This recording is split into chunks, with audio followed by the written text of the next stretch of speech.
1995 সালে যখন 2 টাকা নিয়ে স্কুলে যেতাম। কাকিমা মুড়ি মাখা দাও তো। সে দিচ্ছি, কিন্তু আগের থেকে মুড়ি মাখার দাম একটু বেড়েছে। হ্যাঁ, তা কত বেড়েছে? আগে তো 25 পয়সা ছিল, এখন বেড়ে 35 পয়সা হয়েছে। ঠিক আছে কাকিমা, তুমি তাই দাও। আচ্ছা ঠিক আছে, দিচ্ছি। কিন্তু মা তো আমাকে 2 টাকা দিয়েছে, এখনো তো 1 টাকা 65 পয়সা থেকে যাচ্ছে। এই নাও মুড়ি মাখা। হ্যাঁ দাও দাও। কাকিমা তুমি আমাকে আরো 60 পয়সার ছোলা মাখা দিয়ে দাও। আচ্ছা ঠিক আছে, তুই দাঁড়া, আমি দিচ্ছি।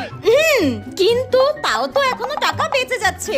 থাকে থাকুক, কালকে আবার খাবো।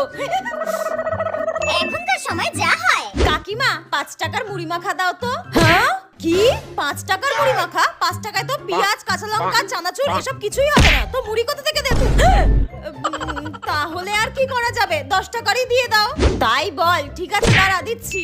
আরো 100 বছর পর যা হবে। কাকিমা 500 টাকার মুড়ি মাখা দাও তো। কি তুই এখনো কোন যুগে বাস করছিস?